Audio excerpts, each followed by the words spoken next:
Earth Day is Friday, and there are some simple ways to make a difference and reduce your impact on the earth. Especially true when it comes to gardening. So joining us live from Inver Grove Heights with some sustainable gardening ideas is garden guy Dale Kay. Good morning, Dale. Good morning to you. And it's really all about keeping things in your own backyard as best you can, especially when it comes to water. So anytime that you can redirect water, collect water, and use that and recycle it, that is really beneficial. And the other thing to keep waste, of course, in your own backyard is by composting. So any leaves, any little bits of sticks, all your vegetable scraps, all those kind of good things that make compost, keep that in your own backyard, compost it, because compost, like the one I have here, is one of the best things to improve soil. And if you have better soil, you'll just have healthier, better plants. So it's really kind of a simple thing that you can do in your own backyard to really be more sustainable. And really when it comes to soil, when that compost goes in, the soil becomes super enriched, really tingly. It's like a really good back rub.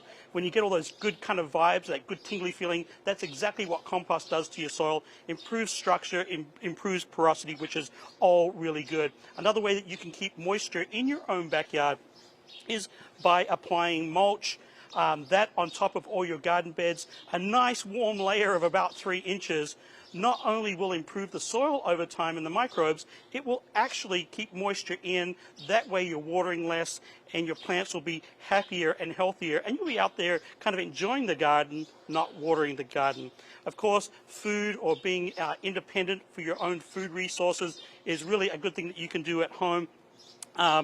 All sorts of different ways, of course, you can get your garden started. There's little starter plants like these. There's some broccoli here, and not broccoli, Brussels sprouts here, and then also some onions. I've got some other early season things that you can plant right there, the radish, the spinach, the zucchini. You'd plant that a little bit later in the summer. But the reason why I showed you these is because these are the things that I like to eat. Don't go too crazy on kind of growing everything and then some of it goes to waste. Really choose the things that you like to eat or your family likes to eat at home and focus on those. And that way you'll save some money, you'll be a lot more sustainable, and you'll also be healthier as well. There's nothing better than your own fruits and veggies in the garden.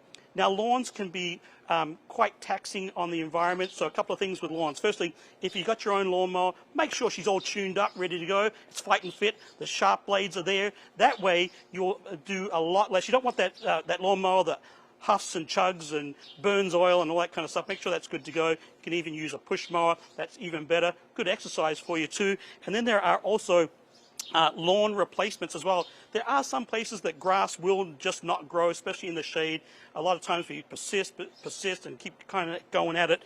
Some ground covers. This is a juga. There's lots of different ground covers that can replace lawn. That's always a good idea, especially where lawn doesn't grow. As far as lawn fertilizer, we'll just come all the way over here. Sorry, Chip. We'll just come all the way over here. And a good lawn fertilizer is this one, Sustain. It's locally made. It has corn gluten in it. You can see that word just right down there. That one there prevents weeds. So that's your crabgrass preventer. That's also a lot less taxing on the environment. And the Sustain products, they're actually Minnesota made. I did mention that. So you're saving on all that transport, trucking, all that kind of thing, which is really good for the environment. Also, planting natives. That's a little milkweed there. There's lots of natives. There's native trees, native bushes, native perennials, native grasses. Or anytime you can plant natives, of course, they're used to growing in this area, a lot less inputs, which is also sustainable. And then instead of planting lots of flowers, you can plant your garden or bang your garden full of perennials. This is actually a nice little perennial geranium. Look how sweet and beautiful that is. Isn't that absolutely gorgeous? So you can replace any of your annuals with your perennials. They come back year after year, so you're kind of not out there kind of doing all that extra work and extra energy to get your garden to be nice and colorful. Also, beneficial insects. There's some ladybugs here. I'm actually not going to let them out because they like to be let out at night, but you can release ladybugs into spaces. They love aphids and thrips and things like that. Beneficial nematodes will also keep grubs and all sorts of pests at bay. It takes a little time for these to work, but really beneficial to add those to your soil. Ladybugs, that's just a fun little project for the kids too. You know, they kind of release them and they kind of go all over your hair. If you kind of, they first release, they kind of say something warm. It's actually kind of cool. Then also organic fertilizers. Again, I got a sustain one here. There's also this down to earth one.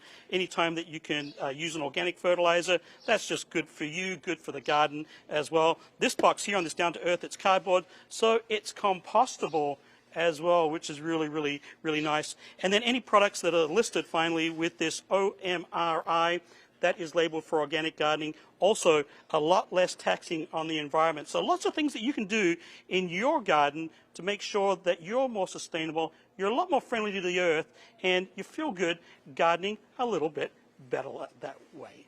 Back to you. Yeah, and Dale, I would imagine too, I know you're not a veterinarian, but I worry too some of the stuff that we put down for the dog, obviously, because anything that's new and smells different and looks different, she goes, she beelines right to it in the garden or the yard, and I would imagine that this is better than some of the other stuff, I would think. Right, well, I had my little dog Chewy, I got my daughter's dog Wilson that comes to visit me, so actually, I'm a puppy granddad. That is so fun. Congrats! So Yeah. But this little sustain here, totally safe for pets, totally safe for kids. So if you're looking for that option, that is a really good pick. Okay. And I do love me my little Willie. He's such a great little grandkid. Because then when he's naughty, you just send him back to his mom. Go back to the kids. All right, Dale. Yes. Thank you.